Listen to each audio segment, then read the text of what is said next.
Welcome back to my channel, guys. I am lounging about because I'm feeling quite lethargic. I just came home from Savannah, Georgia, had an early morning flight, and I've been thinking about this encounter that I had yesterday that I want to tell you guys about. And it's ironic that this encounter happened. I hooked up with a guy.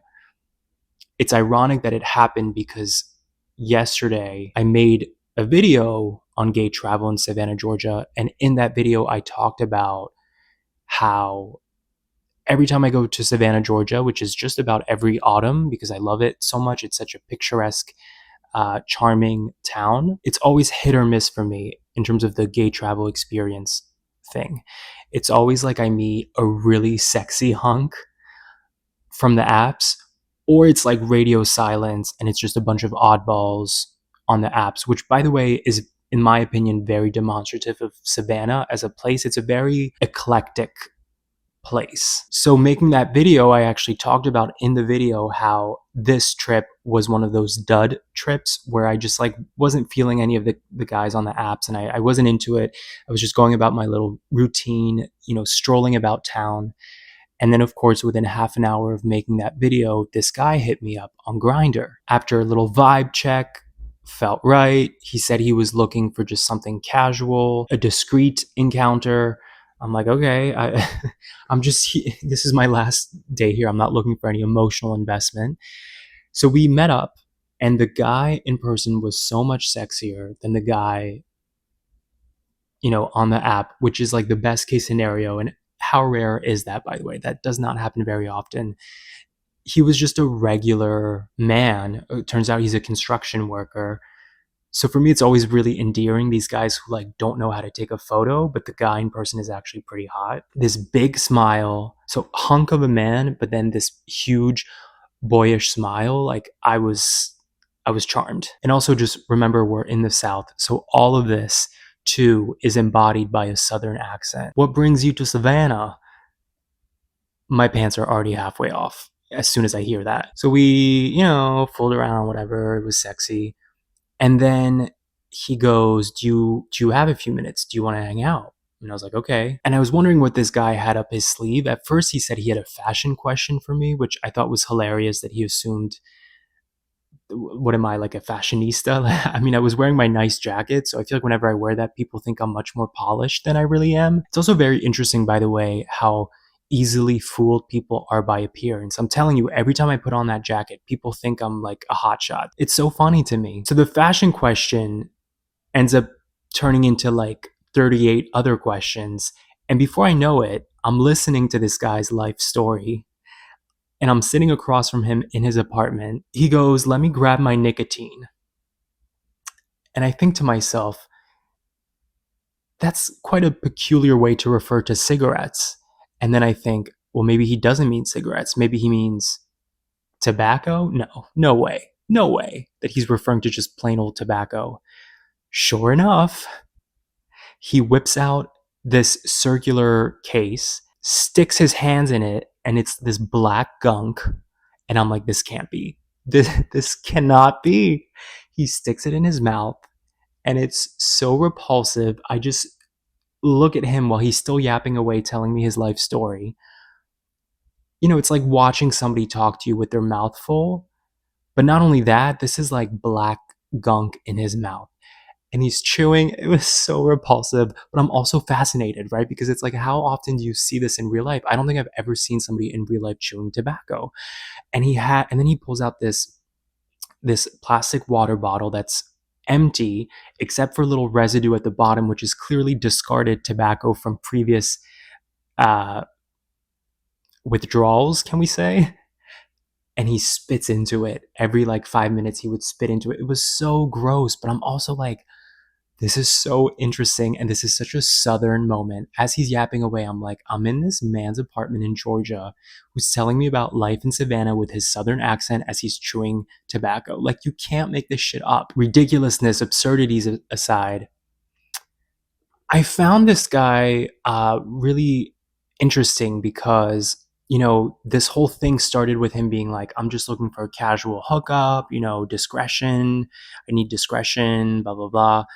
he was worried about his neighbors. And whenever people use the word discreet, whenever guys on these apps use the word discreet, I'm always like, what do they really mean? Because do they think I'm going to show up to their place, waving rainbow flags? Like, what is the fear that they're thinking about? And so to go from that to now I'm hanging out at his place, and he clearly was yearning for connection, because at first he offered me a drink and I said no, because in my mind I'm like, I don't want to stay too long here. Like you know, I was fantasizing about eating fried chicken the whole time he's talking. Like I had a plan to go and have a very Southern traditional dinner. And then soon enough, he was like, well, do you want to go get a beer somewhere? And I also turned that down because, again, I'm dreaming of fried chicken. It's like I have a little bubble above my head. I'm just like seeing fried chicken as he's talking to me. I just found that so interesting that he went from, I just want something transactional, basically, to now he's clearly wanting to engage. And I realized he must be a very lonely person to be so quick to attach to a total stranger and want to engage that way. And he was telling me about how, he was divorced from his ex-wife, and he's single, but it's very difficult to date women, so he fools around with guys on the side, but he could never be romantically attracted to men. Like he just doesn't have that desire or that yearning, which I believed when he said it, because I feel that same way about women, right? Like I can see a beautiful woman, enjoy her personality, enjoy talking to her, but I have zero desire for more. It's almost like a block. It's like the elevator only goes up to a certain level and then just can't reach the top floor. That's how I feel about my sexuality, I guess, or my attraction to men versus women. It's like with men, there's a spark, there's a magneticism that I just will never have. As far as I know, as far as I think, I just have never had that longing, that intense longing for women. So I believed him when he told me this, but then the more we're talking and the more I'm listening to him and how he clearly wanted to connect with me in this moment, to the point of then suggesting we go get a drink somewhere. I'm like, maybe he's not really aware that he really just craves connection, and that doesn't have a gender. I mean, I suppose it's not mutually exclusive. I suppose you can not want something romantic with a guy and still just want camaraderie with whoever's around you, male or female. But I guess just in my mind, I thought I would only put in this kind of effort that he's putting in with me if I felt a connection post hookup, where I'm like, this could be something. So it was just very interesting to me that in his mind, he's sort of programmed himself to think of only women as suitable partners. And yet here he was clearly trying to maintain or preserve like a connection with me. I just found it really ironic. And it made me think about this loneliness epidemic that we're always hearing about in regards to men, especially straight men, because women are more independent than ever, right?